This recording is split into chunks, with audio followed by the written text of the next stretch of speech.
예수께서 성령의 능력으로 갈릴리에 돌아가시니 그 소문이 사방에 퍼졌고 친히 그 여러 회당에서 가르치심에 무사람에게 칭송을 받으시더라.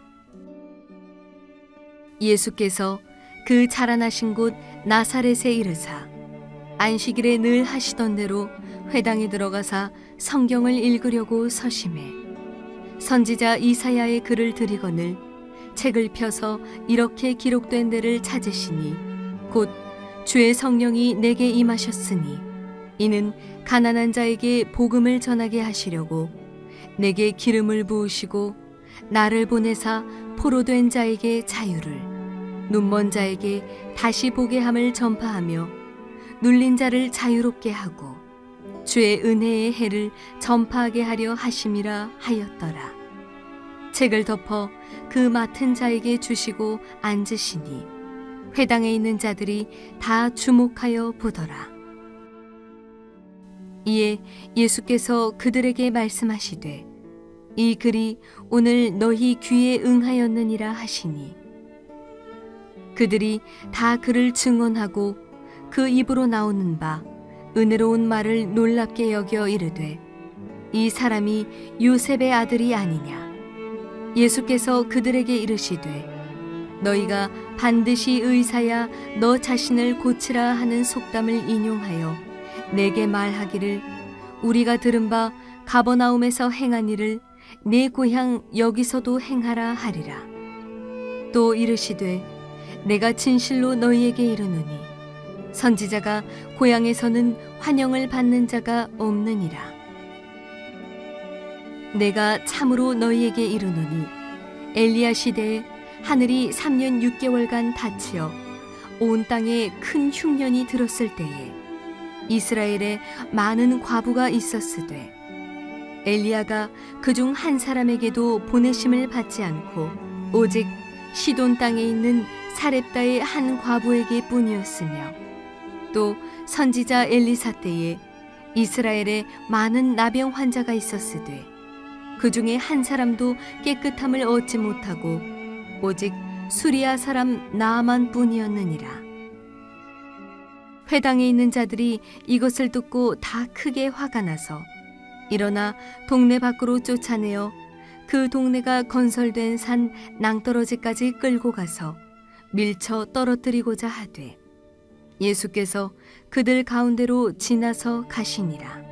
사랑과 은혜가 풍성하신 하나님, 주님의 은혜와 사랑 생각할 때마다 하나님 우리가 정말 감사하지 않을 수가 없고 찬양하지 않을 수 없습니다. 우리를 죄에서 구원하셔서 주의 자녀 백성 삼아 주시고 오늘도 우리를 아빠 아버지라고 부를 수 있는 자녀의 특권 허락해 주시니 감사합니다.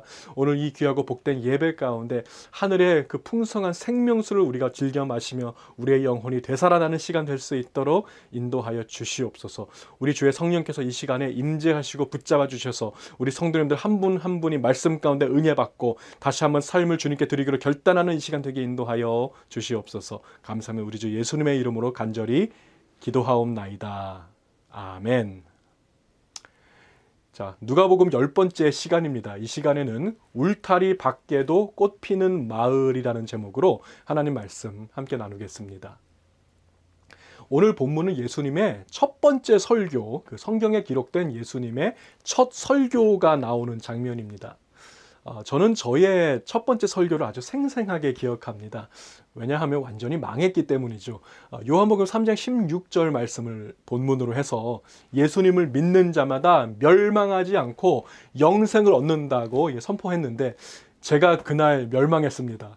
너무 떨려서 25분 동안 덜덜덜덜 떨다가 내려왔는데요. 그 25분이 정말 2시간 같더라고요.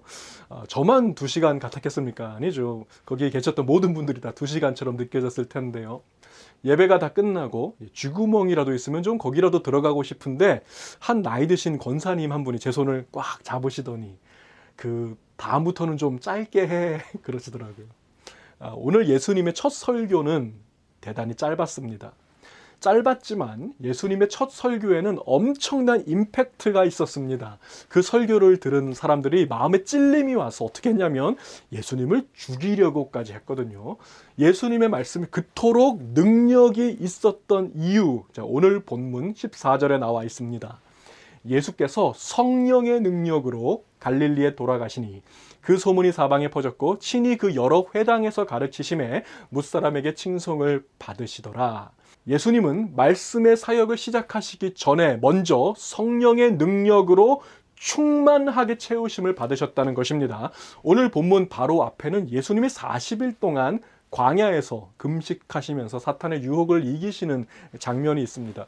우리 주님이 사탄의 유혹을 어떻게 이기시고 그 시험을 어떻게 승리하셨습니까? 누가복음 4장 1절 말씀 보세요. 예수께서 성령의 충만함을 입어 요단강에서 돌아오사 광야에서 40일 동안 성령에게 이끌리시며 마귀에게 시험을 받으시더라. 아멘. 자, 예수님은 성령의 충만함을 입으셨고 성령의 이끌리심을 받으셨습니다. 사탄의 유혹과 시험을 이기는 능력은 오직 성령의 충만함으로부터 오는 것입니다. 능력 있는 말씀의 사역도 성령의 충만함으로부터 오는 것입니다. 저의 첫 설교에서 저에게 가장 부족했던 것이 있다면 뭘까요? 본문에 대한 해석이나 설교의 구성이 아니고 딜리버리 그런 게 아니고 성령의 충만함이 없었기 때문에 그 설교에는 아무런 능력이 나타나지 않았던 것입니다. 주 안에서 사랑하는 우리 성도 여러분, 그 어떤 것보다 성령 충만을 사모하십시오. 여기에 최상의 가치를 두시기 바랍니다. 그 어떤 중요한 일을 시작하기 전에, 어떤 사역을 시작하기 전에 먼저 성령의 충만함으로 무장하시고 영적 배터리를 풀로 다 채우시는 저와 여러분들이 다 되시기를 우리 주님의 이름으로 축복을 드립니다. 자, 다시 오늘 본문을 보시면은요, 예수님의 말씀 사역은 각 지역에 있는 여러 회당에서 그 말씀을 가르치셨다고 했습니다. 자, 회당이라고 하니까 교회당하고 좀 비슷한 게 아닌가 이렇게 생각할 수 있는데요. 요즘에는 회당이라는 말은 거의 사용을 안 하죠. 그 대신에 같은 의미로 사용되는 단어가 있습니다. 회중입니다. congregation이죠. 이 회당을 영어 성경으로 보시면은 synagogue로 되어 있는데 이 synagogue, 이 단어는 헬라어 순 아고게이를 그대로 옮겨 놓은 것입니다. 순 아고게이에서 수는 함께라는 뜻입니다. 아고게이는 모임이라는 뜻이에요. 합치면 순 아고게이, 함께 모이는 것입니다. 예수님 당시 회당은 건물이 아니었어요. 사람들이 함께 모여서 말씀을 나누는 그 모임 자체를 순 아고게이, 회당이라고 한 것입니다. 유대인들이 사는 동네에는요, 마을마다 회당이 하나씩 다 있었어요. 마을마다 좀 큰 집도 있고 작은 집도 있지 않습니까? 자, 큰 집에 사는 사람 중에서 좀 믿음 좋은 사람이 자기 집을 오픈하는 거예요. 우리 집에서 모입시다. 우리 집을 회당 장소로 사용합시다. 자, 그러면 이제 그 집에 다 같이 사람들 모여서 말씀도 나누고 기도도 하고 밥도 같이 먹고 회의도 하고 회당이 되는 것입니다. 자, 성경에서 회당을 가리켜서 말할 때 따로 세워진 건물을 가리킨 경우는 딱 한 번 있었어요. 가버나움에 사는 유대인들이 예수님을 찾아와서 로마 백부장의 종을 고쳐달라고 요청하는데요. 그 이유가 뭐냐면 누가복음 7장 5절을 보세요. 그가 우리 민족을 사랑하고 또한 우리를 위하여 회당을 지었나이다 하니, 자, 그 백부장이 회당 건물을 따로 지어줬다는 거예요. 그러니까 그 종을 고쳐달라는 것이죠. 자, 이러한 이유로 가버나움에는 회당 건물이 따로 있었습니다만 다른 지역은 보통은 이제 큰 집 중에 하나를 회당 장소로 사용했다는 것입니다. 오늘날 교회의 모습도 이와 같습니다. 교회의 원형은 따로 세워진 건물이 아닙니다. 믿는 사람들의 모임, 바로 그것이 교회의 원형이죠. 그리고 그 장소는 대부분의 경우 가정집이었습니다. 고린도전서 16장 19절 보세요. 아굴라와 브리스가와 그 집에 있는 교회가 주 안에서 너에게 간절히 문안하고, 여기 보시면 아굴라와 브리스가 부부죠.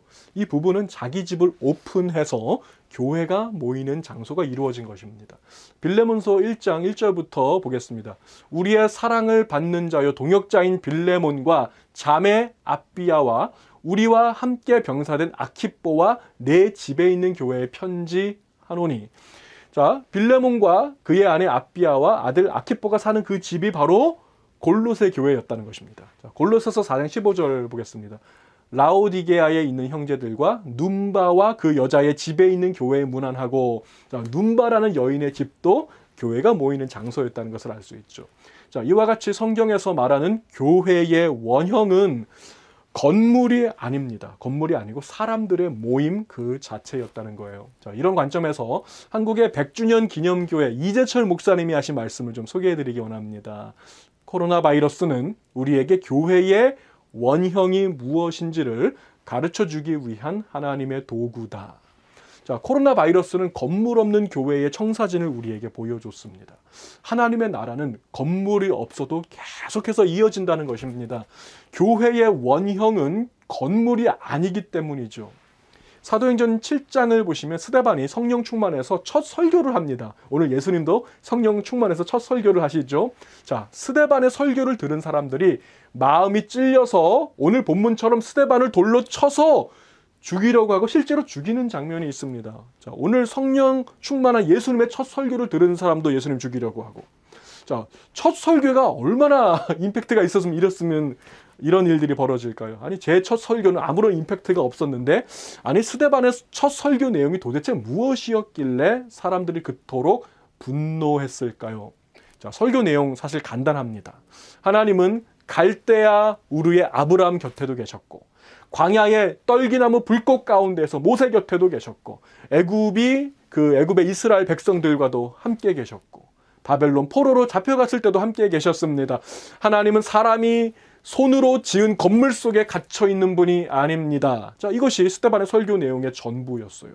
자, 그들은 스데반을 죽일 때 신성 모독죄로 죽입니다. 자, 그들이 하나님과 동급으로 생각했던 것이 하나 있어요. 그것을 모독했다는 것인데, 그것이 무엇이냐면 예루살렘 성전 모독죄.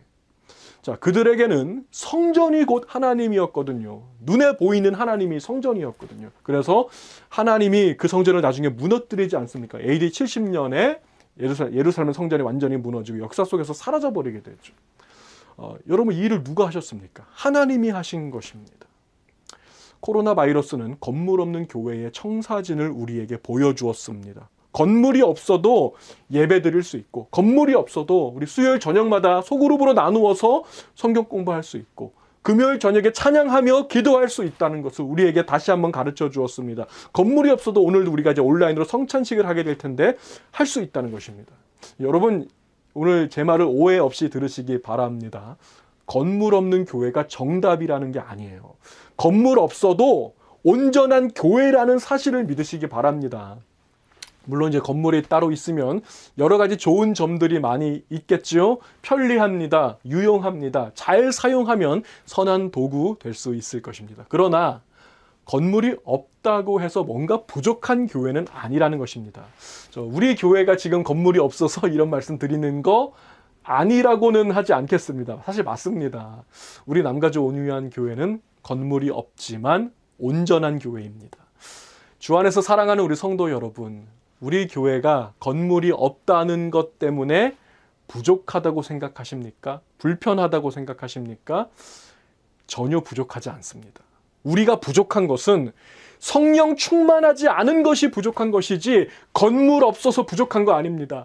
우리가 기도하지 않고 우리가 하나님께 온 마음을 드리지 않는 것은 부족할 수 있겠지만, 건물이 없어서 힘들다고 말한다면, 건물이 없어서 사역이 안 된다고 말한다면 그것은 성령님을 모독하고 슬프게 하는 것입니다. 오늘 이 설교를 그 누구보다 목사인 제가 들어야 할 것 같습니다. 제가 건물 없어서 지금 힘들다고 그렇게 생각을 했었거든요. 그래서 저는 오늘부터는 마음을 좀 바꾸기로 했습니다. 성령 충만을 더 사모하는 자가 되겠습니다. 더 기도로 채우겠습니다. 더욱더 하나님께 나의 온 마음을 드리는 자가 되겠습니다. 그래서 나중에 하나님께서 우리에게 건물을 허락해 주셨을 때 그 건물을 숭배하는 자가 아니라 건물을 잘 사용하는 제가 되기 원하고, 우리 성도님들 다 되시기를 주님의 이름으로 축복을 드립니다. 자, 이제 예수님의 그 첫 번째 설교 내용으로 좀 들어가 보겠습니다. 자, 예수님은 이사야서에 나오는 메시아의 시를 본문으로 선택하셨습니다. 자, 17절부터 보세요. 선지자 이사야의 글을 들이거늘 책을 펴서 이렇게 기록된 데를 찾으시니 곧 주의 성령이 내게 임하셨으니 이는 가난한 자에게 복음을 전하게 하시려고 내게 기름을 부으시고 나를 보내사 포로된 자에게 자유를, 눈먼 자에게 다시 보게 함을 전파하며 눌린 자를 자유롭게 하고 주의 은혜의 해를 전파하게 하려 하심이라 하였더라. 자, 성령 충만한 메시아가 오시면 5가지 놀라운 일들이 일어날 것인데, 첫 번째, 가난한 자들이 복음을 듣게 될 것입니다. 자, 여기서 말하는 가난한 자는 물질적으로 가난한 자를 말하는 것이 맞죠.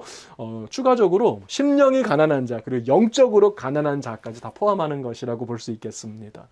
하나님의 어떤 축복의 바운더리, 하나님의 축복의 울타리가 있어요. 그 밖에 있는 모든 자들이 사실은 가난한 자들이라고 볼 수 있겠죠. 메시아가 오시면, 그리스도가 오시면 그들이 복음을 듣고 하나님의 축복의 바운더리 안으로 들어오게 될 것이라는 약속의 말씀입니다. 자, 두 번째로, 이 복음은 포로된 자를 자유하게 할 것입니다. 여기서 포로는 영어로 보시면 captive라고 번역이 되는데요. 자, 이것은 무엇인가에 결박을 당한 상태로 있는 것을 말하는 것입니다. 자신의 힘과 어떤 나의 의지로는 도저히 벗어날 수 없는 그런 상태에 있는 자들이 있죠. 요즘으로 치면은 중독이 여기에 해당된다고 볼 수 있겠습니다. 술이나 마약이나 성이나 동성애나 도박에 중독되어서 자신의 힘과 의지로는 도저히 벗어날 수 없는 자들이 바로 캡티브, 포로된 자들이라는 거예요. 제 페이스북 친구 중에 목사님 한 분이 계신데요. 예수님 만나고 그 마약 중독에서 해방되어서 지금은 LA에서 목회 잘하고 계세요. 이분은 예전에 유명한 갱단의 두목이었습니다. 감옥에 있을 때 복음을 듣고 변화되어서 지금은 수많은 캡티브들을 해방시키는 선한 일을 하고 계십니다. 여러분, 예수님을 만나면 자유함이 있습니다. 이 자유를 충만하게 누리시는 저와 여러분들이 다 되시기를 우리 주님의 이름으로 축복을 드립니다.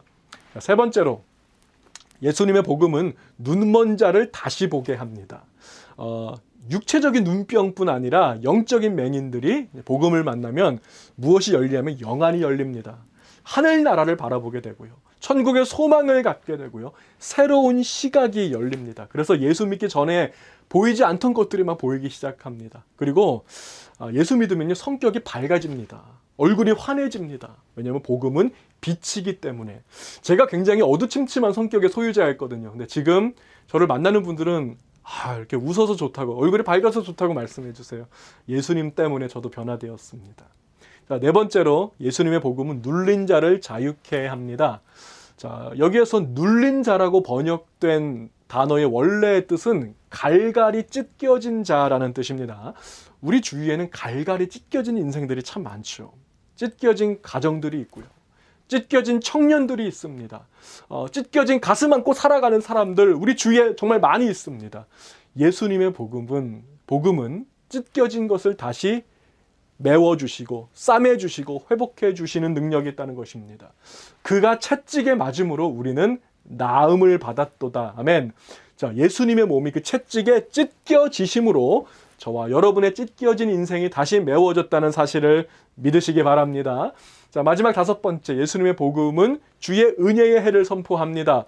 이스라엘에는 50년마다 은혜의 해가 돌아오는데, 자, 이것을 희년이라고 합니다. 희년은 잃어버린 땅을 다시 찾는 해입니다. 자, 빚진 사람이 빚을 갚기 위해서 땅을 팔았어요. 자, 땅을 팔았더라도 희년이 되면 다시 돌려받습니다.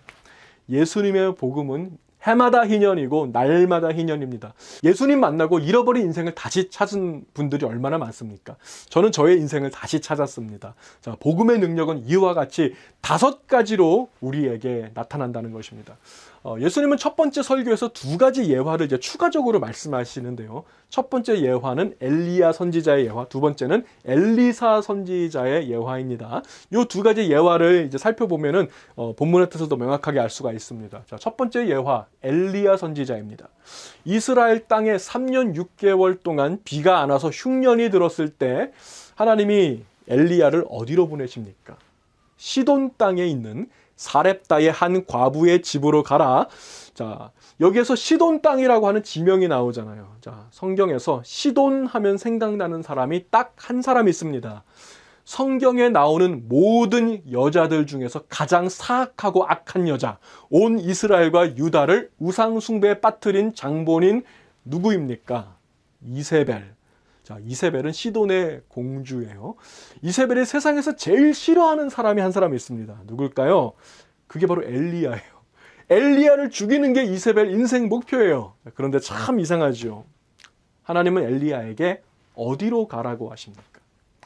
시돈으로 가라. 이세벨의 고향으로 가라. 우상 숭배로 가득한 그 땅에 네가 반드시 만나야 할 한 과부가 있단다. 자, 이 과부에게 보내신다고요. 여러분, 이 과부, 이 여인은 하나님의 울타리 밖에 있는 여인입니다. 가난한 자요, 이방인이요, 여자요, 과부요, 우상 숭배로 가득한 이세벨의 고향 시돈에 살고 있습니다. 저는 아무리 생각해봐도 모르겠어요. 왜 이 여인을 하나님이 구원하기 원하시는지, 왜 이 여인을 하나님이 그토록 사랑하시는지. 이 대목에서 저는 요나서가 생각이 났습니다. 하나님께서 요나에게 어디로 가라고 하셨습니까? 이스라엘의 원수 니느웨로 가라. 니느웨로 가서 그들에게 회개 메시지를 전하라. 저는 아무리 생각해도 이해가 안 됩니다. 왜 하나님은 니느웨를 그토록 아끼십니까? 이어서 예수님의 두 번째 예화가 이어지는데요. 엘리사의 예화입니다. 그 수리아 사람 나아만이라고 하는 사람이 나병에 걸렸어요. 하나님은 엘리사를 통해서 그 나병 환자 나아만을 이제 깨끗하게 고쳐주시는데요. 자, 수리아니까 역시 이방인입니다. 가장 저주받은 질병이죠. 나병 환자예요. 아무리 생각해도 이해가 안 갑니다. 왜 하나님은 저주받은 이방인, 이 나병 환자를 그토록 사랑하시는 것입니까? 자, 오늘 본문에 나오는 예수님의 설교 내용은 오직 이 누가복음에만 기록이 되어 있습니다. 다른 복음서에는 이 내용이 안 나옵니다. 누가는 의도적으로 예수님의 설교와 예화를 아주 자세하게 기록을 해놨습니다. 자, 누구를 위해서였을까요? 이 책의 수신자요, 이방인이요, 이스라엘과 적대적 관계에 있는 로마인 그 데오빌로를 생각하면서 하나님이 데오빌로 당신을 얼마나 사랑하시는지, 얼마나 아끼시는지, 얼마나 구원하고 싶어 하시는지 나는 당신에게 이 사실을 반드시 얘기해 주고 싶습니다. 이것이 바로 누가복음의 기록 목적이 아니겠습니까? 누가복음에는 성령이 대단히 많이 강조됩니다. 자, 이게 무슨 뜻이냐면요. 구원은 성전에 있지 않고 성령께 있습니다. 유대인들은 구원이 성전에 있다고 생각했거든요. 성전 제일 주의예요. 그래서 성전에다가 여러 가지 의미를 부여하고 성전을 거의 하나님과 동급으로 여겼습니다.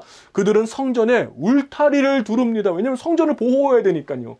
여인들이 함부로 못 들어가게 울타리를 높이 세우고 여인들의 뜰이라고 하는 마당을 따로 만들어 놓습니다. 여인들은 예루살렘 성전 안에 못 들어갑니다. 자, 여인들의 뜰 바깥에는요, 울타리가 하나 더 있습니다. 이방인들이 못 들어가게 더 높은 울타리를 세우고 이방인의 뜰이라는 마당을 따로 만들어 놨습니다. 이방인들은 못 들어간다는 거예요. 자, 사도행전 8장에 보시면 에디오피아의 내시가 예배하러 예루살렘에 왔다가 돌아가는데 수레를 타고 선지자 이사야의 글을 읽더라. 자, 이 내시는 먼 나라에서 왔습니다. 아프리카 에디오피아에서 이스라엘까지 왔어요. 왜 왔습니까? 예배하러 왔습니다. 예배드리러 왔습니다. 예루살렘 성전 앞까지 왔습니다. 자, 그런데 왔다가 돌아갔다고 했습니다. 왔다가 그냥 돌아갔다는 거예요. 울타리 앞에서 절망하고 돌아간 것입니다. 자, 울타리에 이렇게 써 있습니다. 이방인들은 절대 출입 금지, 넘어오면 사형.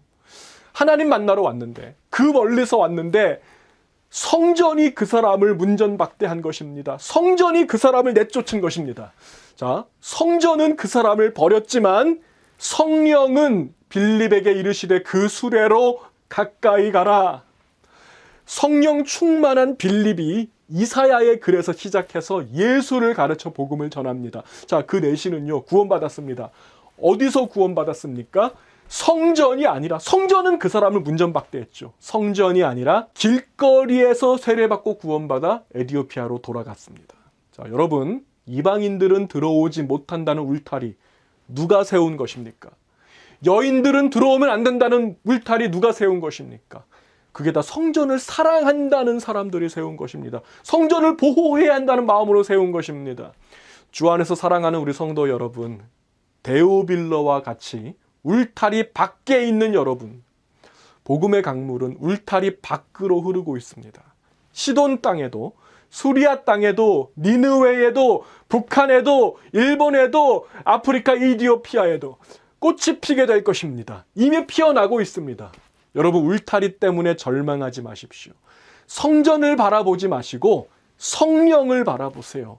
성전 바라보지 마시고 성령을 바라보세요. 성전은 여러분을 버릴지라도 성령은 여러분을 결코 포기하지 않으실 것입니다. 성령 충만한 여러분이 진정한 성전입니다. 자, 고린도전서 3장 16절 말씀을 함께 읽으면서 오늘 말씀을 마치겠습니다. 자, 고린도전서 3장 16절 다 같이 시작. 너희는 너희가 하나님의 성전인 것과 하나님의 성령이 너희 안에 계시는 것을 알지 못하느냐. 기도하시겠습니다. 사랑과 은혜가 풍성하신 하나님 감사합니다. 우리가 하나님의 성령으로 충만함을 입을 때 바로 우리가 하나님의 성전이라는 것을 오늘 깨닫습니다. 성전은 눈에 보이는 건물은 우리를 문전박대할지라도 하나님의 성령께서 우리를 아끼시고 사랑하시고 보호하시며 붙들고 계심을 믿습니다. 오늘 성전 아니라 성령 하나님의 은혜를 사모하는 거룩한 주의 백성들 다 되게 인도하여 주시옵소서. 하나님, 하나님의 축복의 울타리 밖에 있는 것으로 여겨지던 사람들에게 복음의 강물이 흘러넘쳐서 그들도 구원받아 주의 백성 하늘의 천국의 시민이 되게 하심을 감사합니다. 바로 그곳에 제가 서 있고 우리 성도들이 서 있고 우리 모든 이방인들이 서 있음을 믿습니다. 하나님, 바로 이 복음의 강물이 우리를 통해서 또 다른 아웃사이더들에게, 또 다른 데오빌로에게 전달되어질 수 있도록, 또 다른 이디오피아 내시에게 전달되어질 수 있도록 우리를 선한 도구로 사용하여 주시옵소서.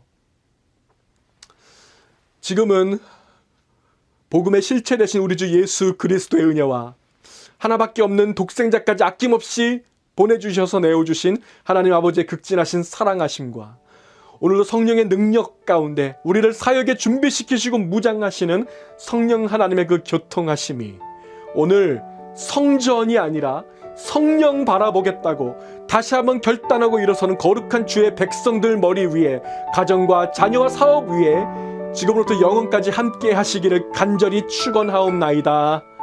아멘.